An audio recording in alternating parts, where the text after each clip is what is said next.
Hello to all. उम्मीद है आप सभी बहुत अच्छे होंगे। पिछले एक साल से चांदी और सोने ने पूरी दुनिया को हिला के रख दिया है। लगातार रेटों में इतना वेरिएशन शायद ही कभी देखने को मिला हो। लेकिन एक बात ध्यान रखना, सोने और चांदी की एक खूबसूरती है, जब जब ये बहुत ज्यादा बढ़ा है, कहीं ना कहीं कुछ कुछ बड़ी विपत्ति आने वाली है, ये मान के रखिए। तो कहीं ना कहीं हम ये समझते हैं कि क्यों ये रेट्स इतने भग रहे हैं और भारत का क्या स्थिति है, इस विश्लेषण में अच्छे से समझेंगे। चैनल सब्सक्राइब कर लीजिए, नहीं किया है तो वीडियो पसंद आएगा तो लाइक जरूर कीजिएगा।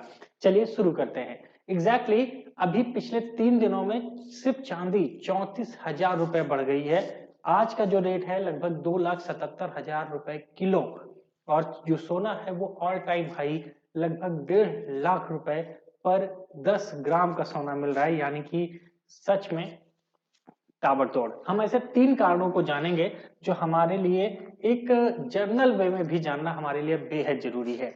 चलिए डिस्कस करते हैं। एग्जैक्टली अगर सबसे पहले कुछ बेसिक फंडामेंटल की बात कर ले, चांदी की बात कर ले कि भारत में उसका प्रोडक्शन कितना है और ग्लोबल रैंकिंग कितनी है। तो अगर भारत में प्रोडक्शन की, यानी कि भारत कितनी चांदी तैयार करता है साल भर में, वो बहुत ज्यादा नहीं है, सिर्फ 700 टन के आसपास ही है।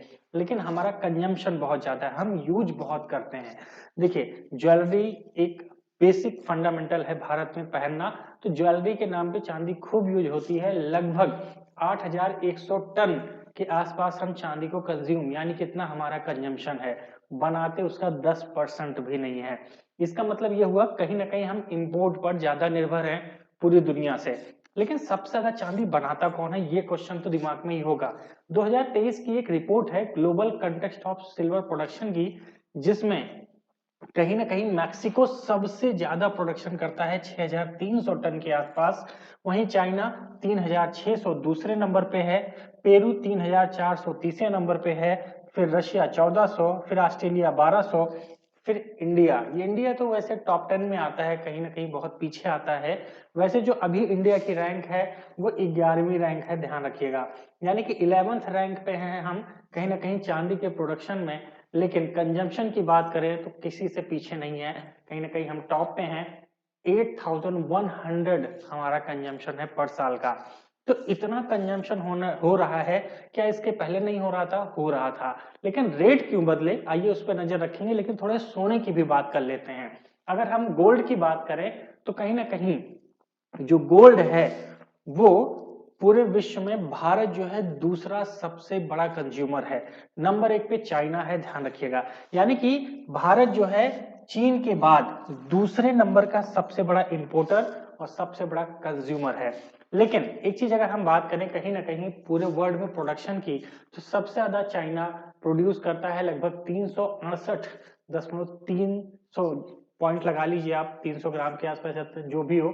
तो कहीं ना कहीं इतना टन निकालता है कौन?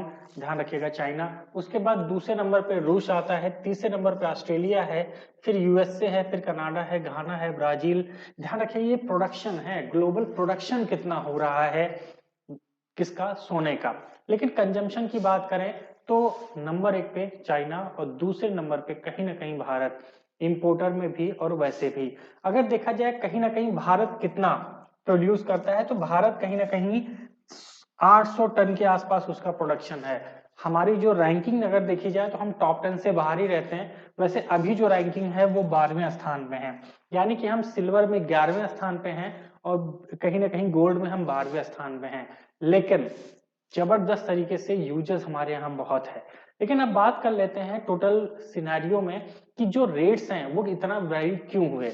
अगर एक डेट देखा जाए कि दिसंबर 2024 से लेके दिसंबर 2025 तक रेटों में क्या अंतर आया, तो आपके दिमाग हिल जाएगा कि इतना बड़ा वेरिएशन क्यों। अगर बात करें 31 दिसंबर 2024 का, तो जो सोने का रेट था वो कितना था भैया? ध्यान रखिएगा, 76,000 रुपए। और अभी जो रेट है यानी कि एक दिन पहले, वो है 1,33,195। यानी कि कहीं ना कहीं ये 75% के हिसाब से इंक्रीज हुआ है। तो आप सोच रहे हैं किसी की भी प्राइस में अगर इन्फ्लेशन 75% है, इसका मतलब बहुत बड़ा इंपैक्ट है। वैसे कितना इन्फ्लेशन नॉर्मल माना जाना चाहिए? अगर गोल्ड वगैरह है तो 5% के आसपास, 10% भी चल जाता है, लेकिन 75% ये सोच से भी ऊपर है। वहीं चांदी की तो बात ही छोड़िए। अगर चांदी की बात करें, 31 दिसंबर 2025 का जो रेट था वो 86,000 रुपए के आसपास था। लोग आराम से चांदी खरीद सकते थे, लेकिन आज के समय यही 1 किलो चांदी 2,30,420 रुपए के आसपास, दिसंबर का रेट बता रहा हूं, अभी जनवरी चल रहा है, यानी कि कहीं ना कहीं 2,30,420 रुपए किलो के आसपास चांदी पहुंच गई। और सोना दिसंबर में 1,33,000, यानी कि चांदी जो है वो 167% से इंक्रीज हुई है। मतलब जस्ट 2 गुना। आप सोचिए, 2 गुना से 3 गुने स्थान तक आ चुकी है चांदी। कहीं ना कहीं वो बहुत बड़ा इंपैक्ट है। तो आप खुद सोचिए ना कि इतनी महंगी क्यों, कि 3 गुना रेट बढ़ रहे हैं। उसके पीछे कुछ तो रीजन होंगे। आइए समझते हैं इन रीजन को।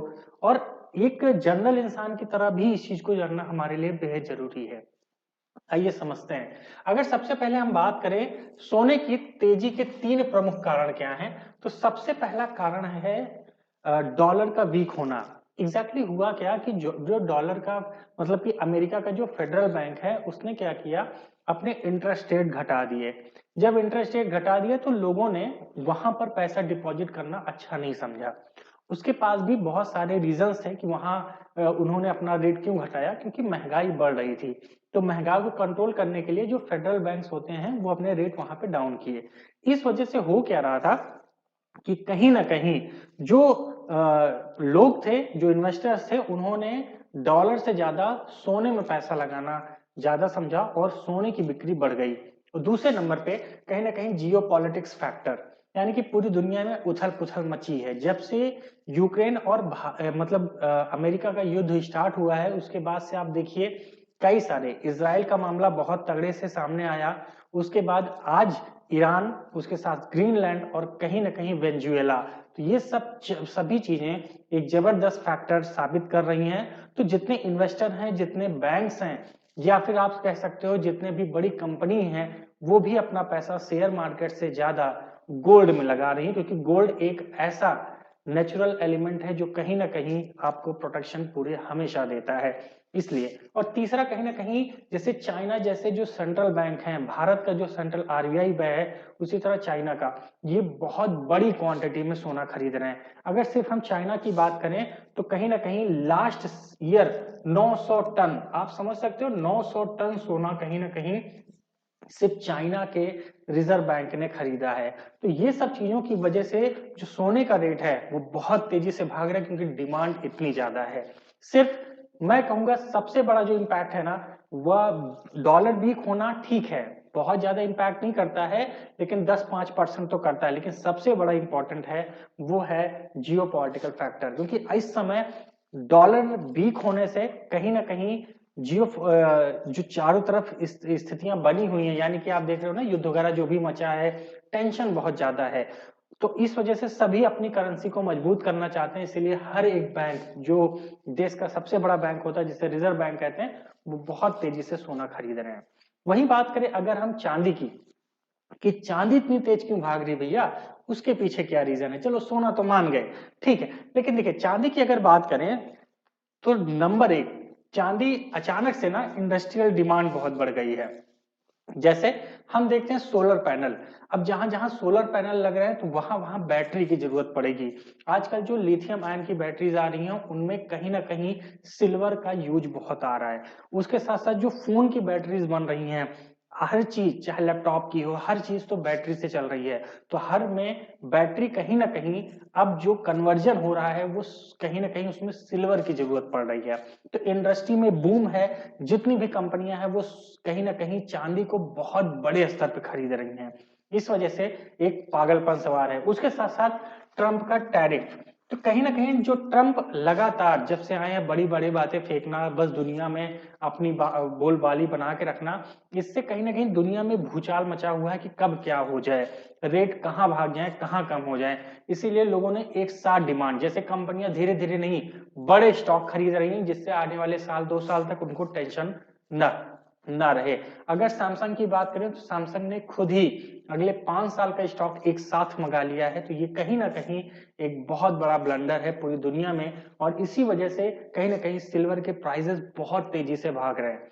तीसरा सबसे बड़ा रीजन ये भी हो सकता है मैन्युफैक्चरर कंपटीशन, क्योंकि मैन्युफैक्चरर ये नहीं चाहते हैं कि भैया मेरे पास स्टॉक की कमी हो जाए, कल पता चला आज में जो चांदी सस्ती मिल रही है कल मुझे और महंगी मिले, इसलिए वो और ज्यादा चांदी प्रोक्योर कर रहे हैं। और आप सभी को पता है लिमिटेड देश ही हैं जो क्या कर रहे हैं, चांदी को प्रोड्यूस कर रहे हैं। तो जितनी भी चांदियां हैं वो इंडस्ट्री सेक्टर में बहुत तेजी से आज जा रही हैं। एक बात मैं आपको और बता दूं, भारत की आरबीआई ने एक डिसीजन ये भी लिया है कि कहीं ना कहीं जैसे गोल्ड लोन मिलता था अब आपको सिल्वर पे भी लोन मिलेगा। तो आप सोच रहे हो ना, सिल्वर की वैल्यू इतनी ज्यादा बढ़ गई है कि सिल्वर पर भी लोन मिल रहा है आजकल बैंकों में। ये कहीं ना कहीं चांदी की ताकत को दिखाता है, और सिर्फ सिर्फ एक रीजन, और वो है कहीं ना कहीं इंडस्ट्रियल डिमांड। तो ये जो फैक्टर हैं ये कहीं ना कहीं सोने और चांदी के भाव को इतना बढ़ा दिए हैं कि आजकल भारत में होने वाली शादियों का खर्चा भी डबल ट्रिपल हो गया है। आपको क्या लगता है? अपना राय कमेंट बॉक्स में कमेंट में जरूर दीजिएगा, और ये सेशन कैसा लगा जरूर बताइएगा। क्या करना है, सिंपल सा, चैनल सब्सक्राइब जरूर कर लीजिए, और अगर वीडियो पसंद आया हो तो लाइक कीजिएगा। मिलते हैं अगले वीडियो में, तब तक के लिए जय Hind. Thank you so much.